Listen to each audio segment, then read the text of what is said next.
Today at 6, the changing way in which we shop as inflation takes hold. The boss of the UK's biggest supermarket, Tesco, says he's noticed more and more shoppers are using handheld scanners rather than paying at the till. That allowed customers to shop to a specific budget, to make swaps dynamically and never be worried about being embarrassed at the till. And the cost of Christmas dinner is also on the rise by more than 20%, according to our own research. Also on the programme, a 6th child has died of a rare bacterial disease amid a rise in the number of cases of scarlet fever. Warnings of Christmas travel chaos as road, airport and rail workers all plan strike action over the festive period.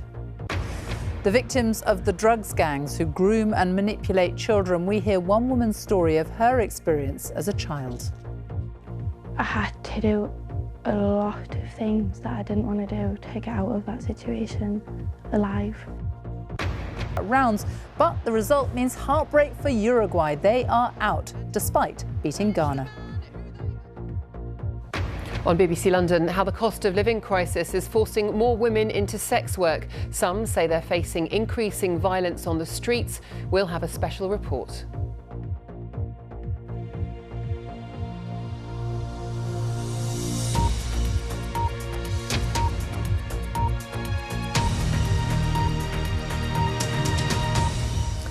Good evening and welcome to the BBC News at 6. The boss of the UK's largest supermarket says the cost of living is causing customers to change their shopping habits as food prices rise at their fastest rate for 45 years. In his first broadcast interview as head of Tesco, Ken Murphy says in the run-up to Christmas, people are buying earlier and moving from fresh products to frozen ones. He says we're living in turbulent and uncertain times, but the supermarket is trying to control food prices where it can. Our business correspondent Emma Simpson reports. It's Christmas in the supermarket aisles, so what are shoppers up to? We're on the hunt for discounts. Tesco's putting in new signs to make the yellow reduced stickers easier to find. Looking for the deals, looking for the discounts, and just making the money stretch. Then there's this. Not buying branded items. And cutting back. I'm usually one of them shoppers that just throws everything into the trolley, but I'm having to think twice now. You're definitely seeing all of those trade down. The boss of Britain's biggest retailer says shopping habits are changing fast. You're actually seeing some trade down between the more expensive meats into white meats. You're seeing trading from eating out to eating meals in-house. But he also detects a determination by people to enjoy Christmas too. They'll definitely will spend a little less, but I think we will have a decent Christmas.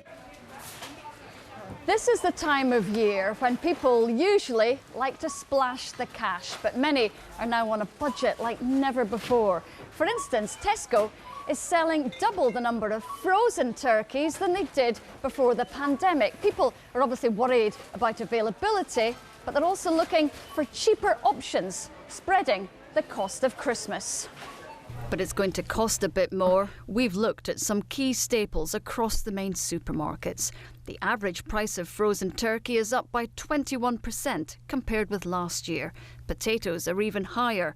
Brussels sprouts are up 7.5%. Pork chipolatas have soared by more than 40%. Tesco can't say when food inflation will peak. It's also the biggest private sector employer in the UK. So how worried is the boss about the times we're now in? It feels like we're definitely in times of turbulence, times of change. And that always creates uncertainty. And our job is to make sure that the little basics feel consistent and reliable and affordable. And that's what we're really focused on. Are you putting shareholders before shoppers? We think that shoppers, shareholders, suppliers, communities all need to coexist. My job is to manage the balance, to make sure that everybody who depends on Tesco is looked after. It's the season for giving, and Tesco's annual winter food donation drive is underway. But will shoppers be able to give like before when they're watching every penny? And of course, what a contrast, Sophie, to the start of the year. Few would have imagined this tremendous squeeze on finances thanks to once-in-a-generation inflation. And of course, This is the most important season of the year for retailers. It is make or break for quite a few. But saying that, of course, this is the first Christmas in 3 years where festivities hopefully won't be disrupted thanks to COVID. And as Ken Murphy was saying there, people do want to celebrate Christmas, but many just have less money. And I think that could be really quite challenging for some retailers who rely on discretionary spending, because they need to get as much cash in the bank now to prepare for more challenging times ahead. Could this be a bit of a last hurrah? Emma Simpson, thank you. It's been revealed that 6 children under the age of 10 have died since September in England and Wales after contracting a rare bacterial disease known as invasive strep A. The UK Health Security Agency confirmed the latest death was a child who attended a school in West London. Officials have told the BBC that it coincides with a rise in the number of children contracting the bacterial disease scarlet fever, though they stress that it can be treated quickly and successfully with antibiotics. Our health editor, Hugh Pym, is with me. So officials are saying that this is very rare, but just explain what strep A is. Well, experts, Sophie, know it is Group A streptococcus, a bacteria which can cause infections and can be picked up by close contact. But it's quite common at this time of year. Sometimes people will get it, not even realise that it's strep A, because the symptoms are quite similar to cold and flu. What should parents look out for? What are the symptoms? Well, particularly for strep A, it's a sore throat and a skin infection like impetigo. But often it's pretty mild, and if a child gets it, it can pass fairly quickly and a child recover pretty quickly. And we know that 6 children have now died. Give us an idea of how many deaths that is in comparison to previous years. Well, I think the thing to emphasise is it doesn't often become more dangerous. But when it does, it really can be quite serious. One thing it can lead to is scarlet fever.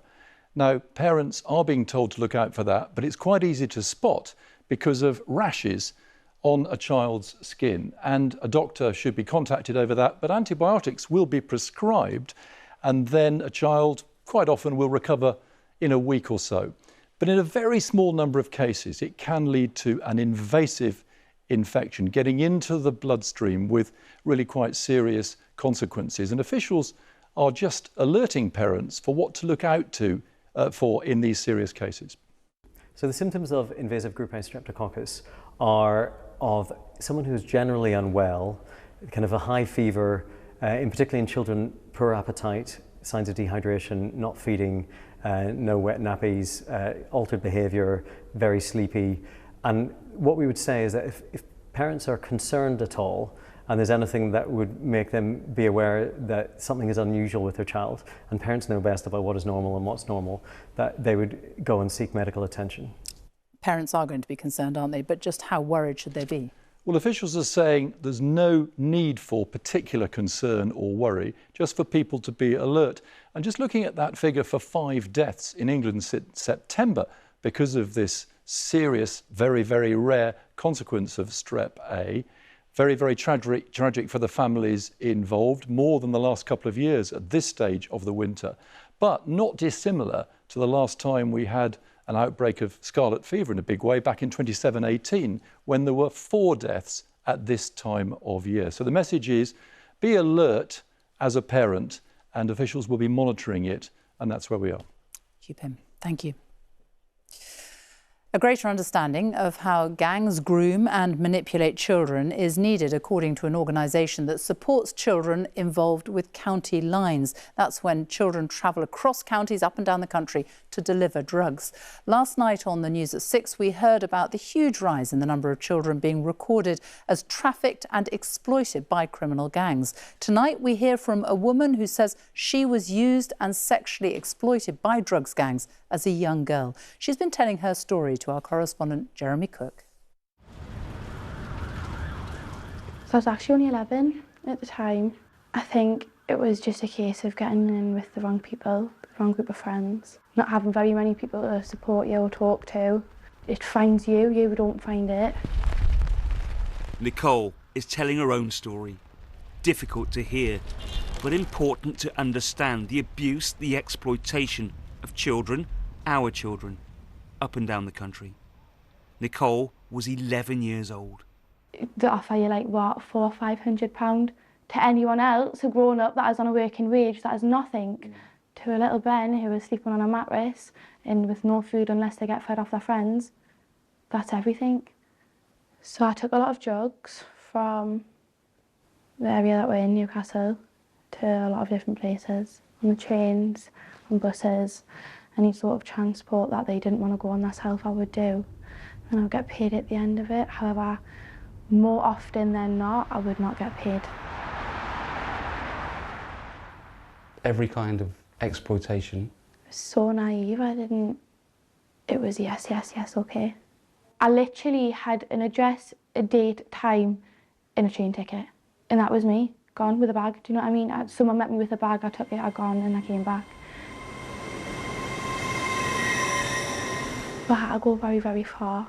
It was just past London. It was so hectic, and it was at every train station I was getting off and I was going to the toilet to cry. And it was so overwhelming. No words could describe how horrible that was. And then when I got to the location that I was supposed to be going, what was planned to happen didn't happen. And I had to do a lot of things that I didn't want to do to get out of that situation alive. If I hadn't have done what I was asked to do, which was sexual, physical, mental, then I don't think I would be here today, I don't think.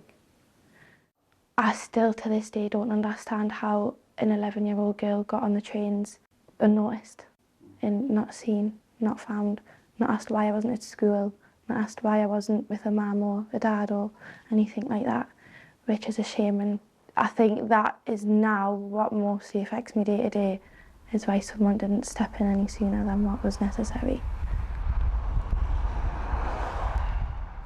Seen people get kettled with boiling water. I've seen people get stabbed because of a little disagreement over things like £20. £20 people are getting hurt for. Take the A184 Slip Road. It's a dark world, violent and abusive. No one gets out without help. So with any new cases that I get, the first thing that I do is obviously I go out and meet them, and then I start to build that relationship up. These days, Nicole has Carly from Edge North East. She's out there every day, helping vulnerable girls. It's about trying to keep eyes on them to make sure that they're safe. For Nicole, home life was chaotic, dysfunctional. The crucial intervention came 5 years ago, at school. Here you are, you're sitting in front of us now, and something happened, something good happened, didn't it? So thankfully to a really, really good teacher that I had at school, literally gave me a lifeline. She offered me to start having showers at school. She offered to start paying for my meals outside of school. One day I had went in, and unfortunately I had just that day suffered a miscarriage. I think I'd just turned 13 after my 13th birthday. And she had noticed. She took me straight to the hospital, and I had enough. I think I'd reached that breaking point of, okay, I can trust this person, she needs to know that I'm not okay. You are a success story, which is great. In 5 years' time, if we were having a conversation, what would you like your life to look like then? I would love to be working, maybe have myself a little house, family, just, the typical stuff, just another lovely human being to walk past that says hello on the street, that doesn't turn away if you need help. There will be young people who might catch this on their phones, might see it on the telly, who are living scared right now. What would you say to those kids? I couldn't stress the people enough that they need to take that. It doesn't matter how scared you are. You are valid, your feelings are valid, you are never that stuck. If you are still living and breathing, you are never that stuck past the point of return. You can always end up at the better end of it, and I stand by that. Glad I did get here, because it breaks my heart to think about the people who don't and who won't. You're a remarkable young woman, you really are. Thank you. It's nice to know that even if people don't take much from that, other than that they will be okay in the end. That's enough for me. That was Nicole ending that report by Jeremy Cook. And for details of organisations that offer advice and support with County Lines, you can go online to bbc.co.uk/actionline. People planning to get away this Christmas are being warned of more travel disruption as fresh strikes are announced that will affect roads in England and air travel from Heathrow. Staff at National Highways who operate and maintain the roads in England will take part in a series of staggered strikes starting on the 16th of December right through until January the 7th. The PCS union warned that the walkouts risk bringing roads to a standstill. Meanwhile, at Heathrow Airport, around 350 ground handlers employed by the private contractor Menzies have announced the dates that they will strike in a dispute over pay. It will start at 4 a.m. on Friday the 16th of December and last right through the weekend until Sunday the 18th. The Unite Union said the walkouts will lead to some flight disruption. All that coincides with more strikes on the railways on the same days. Those dates have already been announced, but just to remind you, the 48-hour strikes are on the 13th, 14th, 16th, 17th of December and the 3rd, 4th, 6th and 7th of January, meaning for millions of people, travelling this Christmas could be very difficult. But one silver lining. The head of the RMT union, Mick Lynch, says he is hopeful a formal offer will be made to rail workers in the coming days, aimed at ending their strikes. We'll have to wait and see what happens. The time is just after 6:15, our top story this evening. The boss of Tesco says customers are changing their shopping habits in the face of the cost of living crisis.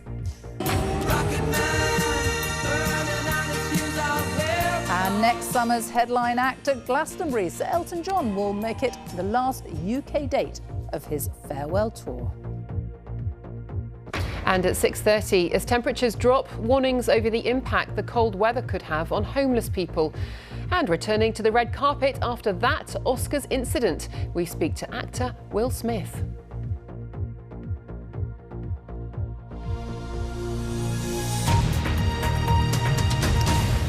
Somalia is in the grip of its worst drought for 40 years. The Development Minister, Andrew Mitchell, has been on a visit to the East African country and promised £14 million in humanitarian aid and new security.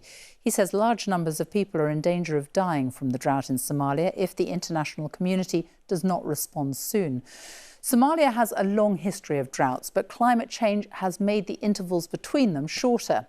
This map shows how the situation is deteriorating in Somalia. The orange areas are in crisis, the red ones are facing emergency conditions. And down here, the dark red is where famine is really threatening, which would mean households without food, children suffering acute malnutrition, and people dying every day from starvation. Our diplomatic correspondent James Landale was travelling with Andrew Mitchell and sent this report from the town of Dolo in western Somalia. This is what drought is bringing to Somalia. Growing camps of people forced to leave their homes in search of food after 4 rainy seasons failed. We've come to Dolo in the west amid tight security to protect us from Islamist militants who control much of the country. Here on a rare visit is a British minister, seeing for himself how UK money has helped girls from the camps get some education and what more needs to be done. The challenges here are immense, quite apart from the disorder of conflict. It's the challenges caused by the drought, the fact that these people have moved away from where they used to live into these temporary camps. Hamdi Mohammed is one of those girls, 18 years old and very determined. Sometimes I go to sleep hungry and sometimes I cannot buy the books I need for school, but I motivate myself. I tell myself that someday things will not be like this, and in the future I'll be an important person and help my people. There are already more than 130,000 internal refugees here, with hundreds more arriving every day, a scene replicated in towns across the country. This is not a normal drought that we know. This is a real climate change crisis. So what needs to be done? We have to make sure that we are saving life. We have to make sure that we are averting the worst to come in terms of famine. We have to make sure that the children who are malnourished, are 1.8 million, are rescued and they are not dying. Andrew Mitchell is promising more money for security and humanitarian needs, but it's less than Britain's given in the past. We've got to do two things here. We've got to beat back the terrorists, and we are, and the government of Somalia has shown considerable gains in recent weeks on that. And we've got to address the effects of this drought, both in the long term through climate change work and in the short term now, going to the aid of desperate people and saving lives. Can the British government really make an impact in places like this when its budget for foreign aid remains cut? It's probably not money that is the key issue here. It's coordination and making sure that everyone else steps up to the plate alongside Britain to deliver for people here who, as I say, are in danger of dying in very large numbers if the international community doesn't react properly. A British minister coming here can make a difference. He can promise a bit more money. He can focus the attention of a world distracted by other crises.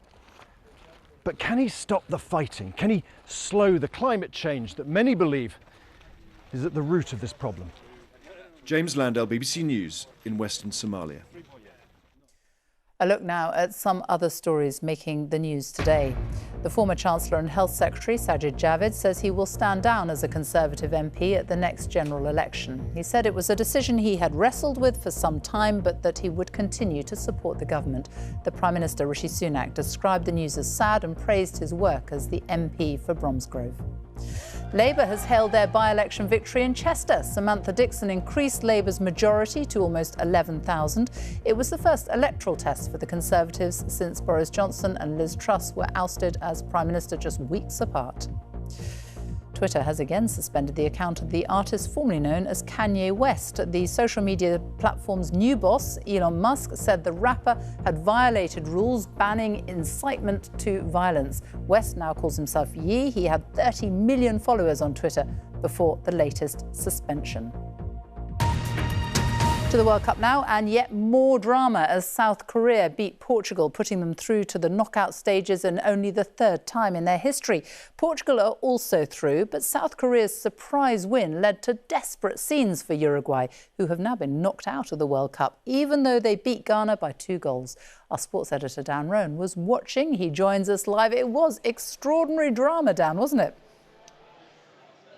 Absolutely, Sophie, yes. Tonight marks the end of one of the most unpredictable and thrilling group stages that we've seen at a World Cup, with almost all of the so-called big teams losing at least one match. 2 games in Group G already this evening, and as Andy Swiss now reports, it was another emotional roller coaster. South Korea were heading through. They had the same number of points as Uruguay, but crucially had scored more goals. And as word reached score and how close they came. But the chances went begging, and after 10 agonising minutes of stoppage time, in frustration among some of his Uruguay teammates, as South Korea, who'd been watching nervously on their phones, erupted in pure euphoria. They're through to the last 16 by the slenderest of margins on another day of extraordinary emotion. Andy Swiss, BBC News. So already tonight, further evidence that nothing can be taken for granted here in Qatar at this tournament. The knockout stages start tomorrow. And for England, warnings throughout this World Cup now that they would underestimate Senegal in their last 16 clash on Sunday at their peril. In a tournament full of surprises, last night's drama in Doha was barely believable. Belgium, ranked second in the world, crashed out as their so-called golden generation failed again. So they are dusting down the passports and going home. Before 4-time winners Germany went the same way, eliminated on goal difference. Germany are out. Their fate sealed because of another thriller in Group E. This controversial winner for unfancied Japan, where it was ruled that the ball had not fully crossed the line, sealed victory over another heavyweight, Spain. Tonight, FIFA standing by the decision. One former England player says this first winter tournament is levelling the playing field. I think this World Cup has proven that you can be an underdog and still get through. You can still be competitive, even if you don't have the quality that the other teams have. The timing, the heat, the humidity, all those things, I think it gives a benefit to the teams who are well organised, super fit, super hungry. Having been dumped out at the group stage for the second World Cup in a row, a chastened Germany left town today. The inquest set to begin. You can imagine that yesterday is a bitter disappointment for us. the elimination from the tournament hurts a lot. Nevertheless, we must look ahead and initiate an orderly procedure on how to deal with the situation. With two of the traditional European powers already out of this World Cup and some surprise qualifiers, there's a sense that this tournament is showing that the international footballing landscape is starting to shift a little. And now that the knockout phase of the competition is about to begin, nothing seems certain. Definitely don't want to be one of those teams that takes anything for granted, doesn't respect the opposition in whatever form, and I think that we've always done that, always shown teams respect, no matter what form they're in, what players they've got, and we'll continue doing that. Senegal have waited 20 years to play in the knockout phase of the World Cup, and the African champions are not lacking in motivation. We didn't play only for Senegal, we play for the continent, and we know the react from outside. They really try to push us. So as a player, we have to push and give our best. At this stage of the last World Cup, England needed penalties to overcome Colombia. 4 years on, they and their fans will be desperately hoping for a less dramatic passage to the quarter-finals. Dan Rowan there with the latest from Qatar. Sir Elton John has been announced as the headline act at the Glastonbury Festival next summer. The show is being billed as the last UK date of Sir Elton's farewell tour, with the star saying there is no more fitting way to say goodbye. Daniel Rosney reports. For half a century, he's sung hit after hit, playing at least 4,000 shows in around 80 countries. Sir Elton John's in the middle of a 3-year farewell tour around the world. He's about to head to Australia after recently wrapping up in the US. Now, there's one final additional date, Glastonbury Festival. The 75-year-old says he wants to spend more time with his young family. Could this show really be the last time he performs on stage? I think as far as touring goes, yeah, he's done. He's going to be 76 next year. He's earned his right to retire, I would say. Why do you think he's been able to have a 50-year career? He's reinvented himself so many times, but he's always remained quintessentially Elton. You think about, like, he, just for a man and a piano, but he is rock and roll at the same time. Organisers say it's going to be the mother of all send-offs, as Sir Elton closes Glastonbury on Sunday the 25th of June, as the sun goes down on Worthy Farm and a legend's touring career. Daniel Rosney, BBC News. That will be quite a night. Let's look at the weather now. Thomas Schaffernacker is here. It is getting colder. Oh, it certainly is. And in fact, through next week, I think we'll really start to feel the chill. Let's have a look at the headline then for the weekend. So it's certainly going to turn colder as we go over the next couple of days, but also a risk of 1 or 2 showers, particularly close to the North Sea coast. Now, I want to pick out on the satellite picture this weather front here. Watch it. It's not really moving anywhere. It's kind of stalled. And the reason for that is because there's a push of air from this large area of high pressure that's built across Russia. It's basically blocking all of our weather. It can't sweep in from the west. Instead, our wind will be coming in all the way from the east over the next few days. So through the course of tonight, easterly winds bring a few showers to eastern areas. It's not going to be desperately cold overnight. Temperatures will be just a few degrees above freezing.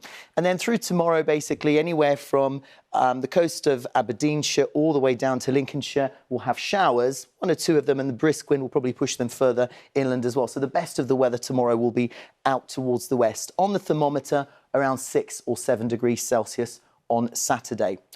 And then through the course of Sunday, notice how everything gets pushed out into the Atlantic. It's because that high pressure that I showed you earlier on across Russia is strong. So the winds are blowing in off the North Sea, really feeling quite raw, I think, on Sunday around some eastern areas. Yes, not spectacularly cold on the thermometer, 7 degrees maybe in Newcastle, maybe around about that in Norwich. But if we add the wind, it's going to feel like it's barely above freezing. And in fact, if we look at the outlook into next week, we're actually expecting a northerly to develop as well. Nothing out of the ordinary. This is our first colder spell of the early winter, but certainly I think a chance of some flurries coming to Scotland at some point. Back to you.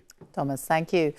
And that's it from the BBC News at 6. The news continues here, though, on BBC One. It's time now to join our colleagues across the nations and regions for the news where you are. Goodbye.